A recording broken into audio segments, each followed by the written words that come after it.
One day, a Deva asked his final question. What can't fire burn, rust corrode, or wind blow down, and yet is capable of rebuilding the entire world? The Buddha replied, the benefits of good deeds. But if this is true, if good deeds bring so many benefits, why do we often see bad things happening to good people? Have you ever had this impression? Leave your comment if you wish and see if this sounds familiar to you. Some people try to do everything right, not harm anyone, but still end up suffering. It seems unfair, doesn't it? But it's worth reflecting on this. First, it's important to understand that we shouldn't do good expecting a reward, and that bad things can happen to anyone, even good people. The best person in the world can still be robbed, lose their job, or lose a loved one. In fact, a good person often remains good even in the face of these situations. Now, let's go to a story that explores why bad things happen to good people and, of course, how we can deal with it.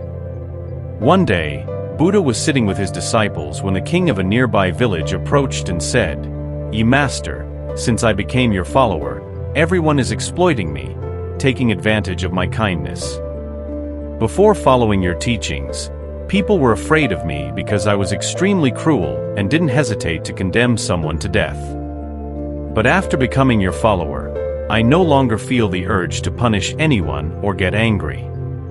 I have become peaceful and look at everyone with compassion. But some people are taking advantage of my kindness. This has also put my people in danger. Now I am facing many problems in governing my kingdom. Please tell me what I should do. Upon hearing the king, Buddha told a story. There was a venomous snake that lived in a hole under a large tree. This tree stood by the roadside in a field near a village. The snake attacked anyone who came near, and many people died from its fatal bite.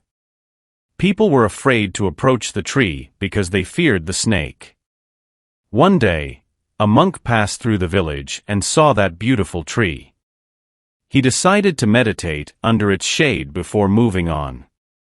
Some villagers who were taking their cows back home saw the monk and warned him about the snake, telling him it was so dangerous that it bit anyone who came close. The monk smiled and continued walking towards the tree, while the villagers went on their way. Upon reaching the tree, the monk sat down and began to meditate. Then, the snake came out of its hole, hissing furiously, ready to attack. While chanting his mantra, the monk looked deeply into the snake's eyes, and it magically began to talk to him. How dare you sit here in my domain? Aren't you afraid of me? Don't you know that no one comes near, said the snake. The monk replied with compassion, but what should I fear? I do not fear death, nor desire to live beyond what is necessary. When my time comes, I will depart in peace. Why should I fear you? In truth, it is you who are afraid of losing your life, and that is why you bite everyone who comes near. The snake was astonished. Until then, it had only known people who wanted to kill it or fled in fear. It had never encountered someone who was not afraid and was willing to talk. Then the snake coiled up, placing its head at the monk's feet, and said, O Lord, you are right. Everything I have done so far was to protect my life. But if I continue like this, people will kill me. The monk responded, You are right, my dear friend, but remember one thing. One day life will come to an end when your time comes, and it is not appropriate to go around killing everyone out of fear. Have more love in your heart. Then the monk got up and left. Reflecting on the monk's words, the snake decided to give up its angry nature and stopped biting people. However, things did not go as it expected. As soon as people realized it no longer bit, they stopped being afraid. Those who previously fled in terror began to chase the snake, stone it, beat it, and commit all sorts of cruelties. The snake felt sad and lonely. Some time later, the monk returned and was surprised to see the snake beaten and sad. He asked, my friend, what happened? Who did this to you?"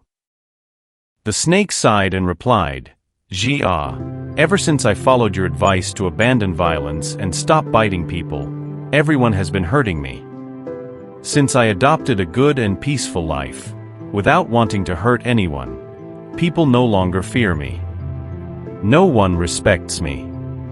Everyone hurts me all the time, and my life has become very difficult. My dear friend, you misunderstood my words, said the monk. My advice was to stop biting everyone, not to stop defending yourself when necessary.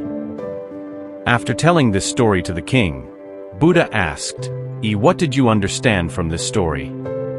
Are you interpreting my advice the same way the snake did?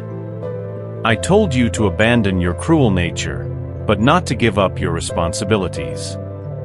As a king, you must fulfill your duty as a ruler, being firm in disciplining everyone in your kingdom, so that people can live peacefully and without insecurity. You need to fulfill your responsibilities, being firm in your actions and loving in your heart. Therefore, you must become like a monk inside and a king outside. After this story, I ask you, do you realize that being good and deciding not to hurt anyone inevitably involves being good to yourself and not hurting yourself? Love and respect begin with self-love and self-respect. Being good is not passively accepting everything. Virtue is something active. Choosing nonviolence requires effort, as does demanding respect. The very act of being good teaches about kindness and inspires others to lead a virtuous life.